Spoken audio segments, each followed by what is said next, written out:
വാ വാ വാ നമസ്കാരം. പിന്നെ ഇവിടെ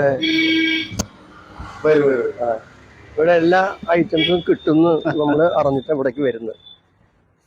ഇരിക്കും മാഷേ.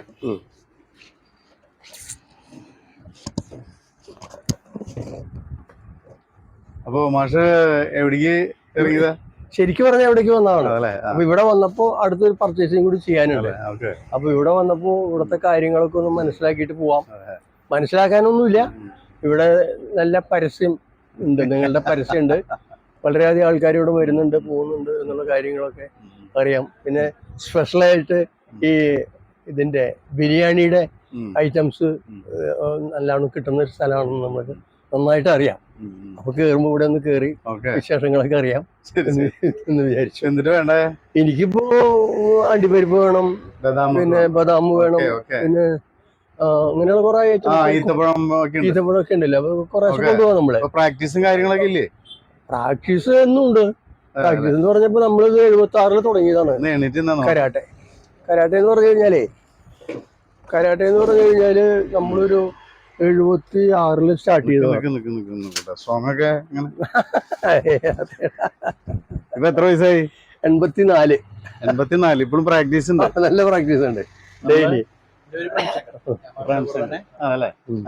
എവിടെയാ നിങ്ങളെ ഇത്? നമ്മൾ ഷോട്ടോക്കാൻ കരാട്ടെ എന്ന് പറഞ്ഞിട്ടുള്ള ഒരു സ്റ്റൈലാണ്. അതിപ്പോ ഓൾറെഡി ഞാനിത് 76-ലൂടെ തുടങ്ങിയല്ലോ. അപ്പൊ ഞാനാണ് ആദ്യം പറഞ്ഞത്. അതിനുശേഷമാണ് മറ്റൊരു അപ്പോ അതിനുശേഷമാണ് ഇവിടെ കരാട്ടെ വന്നത്. അതിപ്പോ എല്ലാവർക്കും അംഗീകരിക്കാൻ പറ്റില്ലല്ലോ. നമ്മുടെ സീനിയോറിറ്റി അനുസരിച്ച് ഞാനിത് പഠിച്ചത് ഇവിടെ മെഡ്രാസിലാണ് പഠിച്ചത്. മെഡ്രാസില് മലേഷ്യയിൽ നിന്ന് 2-3 മാഷുമാര് വരെ ഉണ്ടായി. അപ്പൊ ആ സമയത്ത് ഞാൻ ഗാർമെന്റ്സിൽ വർക്ക് ചെയ്യുന്നുണ്ട്. അപ്പൊ അവര് ഈ കരാട്ടയുടെ ഡ്രസ്സുകളൊക്കെ ആവശ്യമായിട്ട് നമ്മുടെ അടുത്തേക്ക് വന്നു. അങ്ങനെ വന്നപ്പോഴാണ് നമ്മൾ ഇവരായിട്ട് പരിചയമാവുന്നതും. കരാട്ടെ യൂണിഫോം ഉണ്ടാക്കാം, അത് സെയിൽ ചെയ്യാം, കരാട്ടെ പഠിക്കാം എന്നുള്ള ഒരു രീതിയിലേക്ക് എത്തി. അങ്ങനെ വന്നപ്പോൾ ടോണി പൊന്നയ്യ എന്ന് പറഞ്ഞിട്ടൊരു മാസ്റ്റർ ഉണ്ട്. ടോണി പൊന്നയ്യ, ദേശിങ്കൻ മാസ്റ്റർ, കുപ്പുസ്വാമി, ഇവര് 3 പേരാണ് മലേഷ്യയിൽ നിന്ന് ആദ്യമായിട്ട് ഇവിടെ 76 വയസ്സ്. ഇത് സ്റ്റാർട്ട് ചെയ്തിട്ട് 76 വയസ്സ്. ഇപ്പോഴും ഇതുണ്ട്. ഇപ്പൊ നമ്മള് ക്ലാസ് എവിടെ എടുക്കുന്നത്? ക്ലാസ് എടുക്കുന്നത് നടത്തറ ഭാരതീയ വിദ്യാഭവന്റെ അടുത്ത്. ഭാരതീയ വിദ്യാഭവനിലും എടുക്കുന്നുണ്ട്, പിന്നെ കൊഴുക്കുളി സ്കൂൾ എടുക്കുന്നുണ്ട്, പിന്നെ നമ്മുടെ വീട്ടിൽ എടുക്കുന്നുണ്ട്. അങ്ങനെ പിന്നെ ആവശ്യാനുസരണം ആരെങ്കിലും വിളിച്ചു കഴിഞ്ഞാൽ ആഴ്ചയിലോ മാസത്തിലോ ക്ലാസ്? അല്ല, അത് അവരുടെ ചോയ്സ് അനുസരിച്ച് അവർക്ക് എപ്പോഴാണ് വേണ്ടത് ആ സമയത്ത് നമ്മൾ പോയിട്ട് ചെയ്തു കൊടുക്കും. അങ്ങനെയാണ് പ്രാക്ടീസ് ഡെയിലി എന്ന് പറഞ്ഞു കഴിഞ്ഞാൽ 4 മണിക്ക് ഞാൻ എണീറ്റ് പ്രാക്ടീസ് ചെയ്യും. 4 മണിക്ക് പ്രാക്ടീസ് ചെയ്യും. അത് മസ്റ്റാണ്. അത് ഭക്ഷണം കഴിക്കുന്ന മാതിരിയിലാണ് നമ്മൾക്ക് പ്രാക്ടീസ് ചെയ്യണം എന്നുള്ളതാണ്. അപ്പൊ ഈ പ്രാക്ടീസ് ചെയ്യുമ്പോൾ നമ്മൾക്ക് എന്താ വെച്ചിട്ടുണ്ടെങ്കിൽ അത് ആ ബോഡി മൈൻഡ് സ്പിരിറ്റ് ഇങ്ങനെ നിൽക്കും. അപ്പൊ അത് കഴിഞ്ഞാൽ പിന്നെ നമ്മൾ കൂടുതൽ പ്രാക്ടീസ് ചെയ്യുമ്പോൾ ടെക്നിക്ക്, സ്ട്രെങ്ത്, സ്റ്റാമിന ഡെവലപ്പ് ചെയ്യുന്നത്.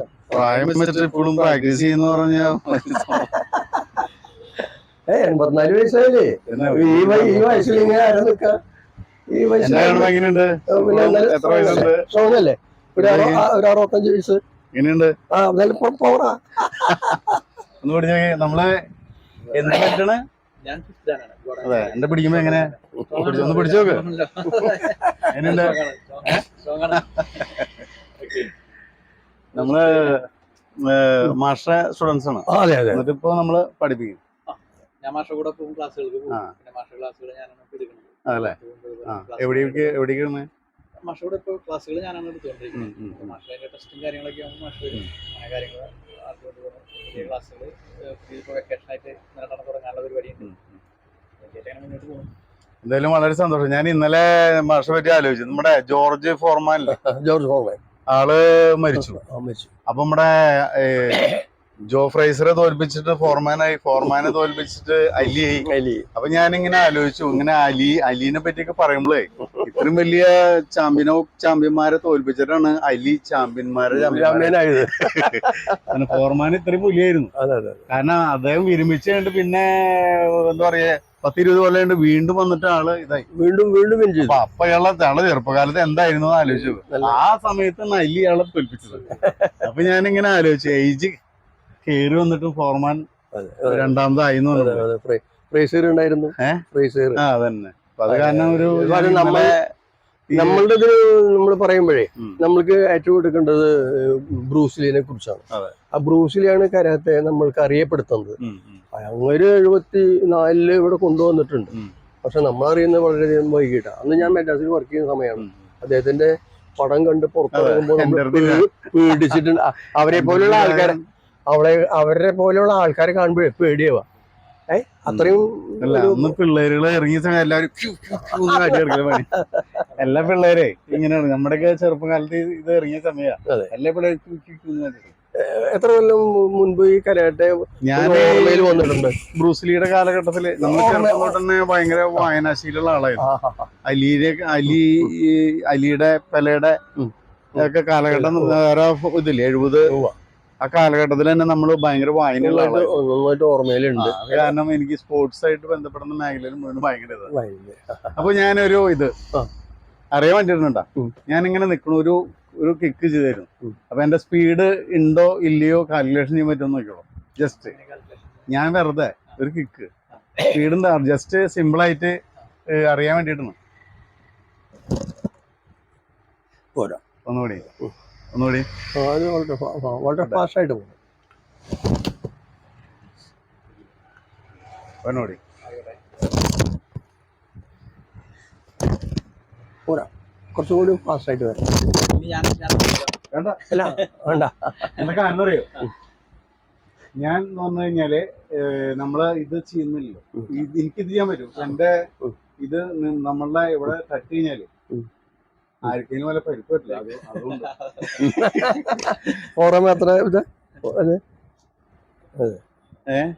ഫോർ എം എന്നാണ് പറയുന്നതിനെ. ഇതത്ര സ്ട്രോങ് ആണ് അത് ചോദിച്ചത്. അല്ല നമ്മളെന്താ പറയാ തട്ടുമ്പളേ ചിലപ്പോ അത് വരരുത്. നമ്മളൊരു അക്രമി വരുമ്പോ നമുക്ക് പിന്നെ നമ്മള് ചെയ്യാണ്ട് പറ്റില്ല. ആ സമയത്ത് നമുക്ക് ഇത് ചെയ്യാം. അല്ല സ്പീഡ് ഉണ്ടായിരിക്കും. ഒരു അഭ്യാസിയേക്കാൾ കവിഞ്ഞ സ്പീഡ് നിങ്ങൾക്കുണ്ട്. നമ്മളൊക്കെ അഭ്യാസികളാണല്ലോ. നമ്മൾക്കൊക്കെ പെട്ടെന്ന് പറഞ്ഞിട്ടുണ്ടെങ്കിൽ ഇങ്ങനെ പെട്ടെന്ന് ഈ സാധനം വരിക. ഇന്ന് വരെ നമ്മൾക്ക് 2-3 സ്ഥലങ്ങളിൽ ഇങ്ങനെ ഉപയോഗിക്കേണ്ടി വന്നിട്ടുണ്ട്. അപ്പോൾ ഇവിടെ തട്ടി വശം ഈ ഭാഗം ഇളകിയിട്ടുണ്ട്. 2-3 ആൾക്കാരെ ഇങ്ങനെ ഉപയോഗിക്കേണ്ടി വന്നിട്ടുണ്ട് എനിക്ക്. അപ്പൊ ആ സമയത്തൊക്കെ ഈ ബാക്ക് വിഷ് ഉപയോഗിക്കും. പിന്നെ ബാക്ക് വിഷ് എന്നാണ് പറയുന്നത്. ഞാനൊരിക്കൽ എന്താ ഇങ്ങനെ ഒരു ആക്രമിക്കുന്ന ആളാ. അപ്പൊ ഇങ്ങനെ ഒരിക്കലും സെക്കൻഡ് അതുകൊണ്ട് പോയി. പിന്നെ ഈ ആ മാർഷൽ ആർട്സ് പഠിച്ചിട്ടുള്ള ആൾക്കാർക്ക് എങ്ങനെയാലും തട വന്നിരിക്കും. അല്ല നമുക്ക് തട വരും. പക്ഷെ തട വരുമ്പോ എന്ത് സംഭവം അറിയുന്നു? നമുക്ക് ശുദ്ധമില്ലെങ്കിലേ നമുക്ക് തട വരും. എങ്ങനെയാലും തട വരും. പിന്നെ പ്രത്യേകിച്ച് കണ്ണിലേക്ക് കൂത്തു എങ്ങനെയാലും കൈമേളിലേക്ക് വരും. നമ്മൾ അത് ഒരു പ്രത്യേകമായിട്ടുള്ളൊരു ഭയങ്കര ഇതായിട്ട് വരും. പക്ഷെ ഇത് സംഭവിച്ചു കഴിഞ്ഞാൽ നമ്മൾ അപ്പുറത്തേക്ക് കോഴ്സ് വരുമ്പോ ചിലപ്പോ അതെ ശരിയാണ് കേട്ടാ. എന്തായാലും വളരെ സന്തോഷം കേട്ടാ. അപ്പൊ ഇവിടെ ബിരിയാണിയുടെ അരി പലചരക്ക് അണ്ടിപ്പരിപ്പ് മുന്തിരി കറി മസാല കേക്കിന്റെ സാധനങ്ങളെല്ലാം ഉണ്ട്. ഞങ്ങൾ ഹോട്ടലുകൾ സൂപ്പർ മാർക്കറ്റ് സപ്ലൈ ചെയ്യുന്ന ആളാണ്. അപ്പൊ ഞങ്ങളുടെ ഹോട്ടലുകൾ സൂപ്പർ മാർക്കറ്റ് പരിപാടികൾ നിർത്തിക്കൊണ്ടിരിക്കുക. എന്താ കഴിഞ്ഞാൽ ഹോട്ടലുകൾ സൂപ്പർ മാർക്കറ്റ് ഇതൊക്കെ കംപ്ലീറ്റ് പൂട്ടി പൊളിഞ്ഞുകൊണ്ടിരിക്കുന്ന സാഹചര്യമാണ്. ബിസിനസ് മുഴുവൻ പോക്കാം. അപ്പൊ റീറ്റെയിൽ കച്ചവടം വീടുകളിലേക്ക് സപ്ലൈക്കാണ് മെയിൻ ആയിട്ട്. അപ്പൊ എന്തെങ്കിലും ആവശ്യം വരിക ഹോം ഡെലിവറി കേട്ടാ. അപ്പൊ എന്തെങ്കിലും പരിചയപ്പെട്ടതിൽ വളരെ സന്തോഷം. ഓക്കെ ശരി. അപ്പൊ ഞങ്ങള് മാഷേ എന്തായാലും വളരെ സന്തോഷം. എന്നും പ്രാക്ടീസ് ചെയ്യാ. ഇപ്പൊ എത്ര 65? വയസ്സൊന്നും നോക്കണ്ട, പറയാൻ പാടില്ല. അപ്പൊ എന്റെ വയസ്സ് ഞാൻ പറഞ്ഞൊന്നുമില്ല. പിന്നെ ഒരു മാഷല്ലേ. ഞാൻ 84 വയസ്സായി. 84 വയസ്സായി എന്ന് എനിക്ക് തോന്നണില്ല. എനിക്ക് നമ്മളെ അഭ്യാസങ്ങൾ എന്ന് പറയുന്നതേ നമ്മൾ ഡെയിലി പ്രാക്ടീസ് ചെയ്യും. അതായത് കരാത്തക്കാർക്ക് അറിയാൻ വേണ്ടി പറയുകയാണെങ്കിൽ ഊക്കവാസ, സൂക്കിവാസ, ഊച്ചിവാസ, ഗേരിവാസ ഇങ്ങനെ പറഞ്ഞ 4 ടെക്നിക്കുകളാണ് കരാട്ടയിൽ മെയിനായിട്ട് നമ്മൾ ചെയ്യുന്നത്. അപ്പൊ അങ്ങനെ നല്ല രീതിയിൽ മുന്നോട്ട് പോയിക്കൊണ്ടിരിക്കുന്നുണ്ട്. അപ്പൊ എല്ലാ കാര്യം അതിന്റെ സിസ്റ്റമാറ്റിക് ആയിട്ട് അത് നന്നായിട്ട് മനസ്സിലാക്കിയിട്ട് ആത്മാവോടുകൂടി ചേർത്തി പിടിച്ചിട്ടാണ് ഈ ഭാഗങ്ങളൊക്കെ ചെയ്യുക. അപ്പൊ ആത്മാവ് വേറെ മനസ്സ് വേറെ ആയിട്ട് ചെയ്ത് കഴിഞ്ഞാൽ കാര്യങ്ങളൊന്നും നടക്കില്ല. അപ്പൊ അങ്ങനെയാണ്. എന്തായാലും വളരെ സന്തോഷം. അപ്പൊ നമുക്ക് കണ്ടുവരുമ്പോൾ എല്ലാം എടുത്തിട്ട് പോവാം. ഓക്കെ ശരി.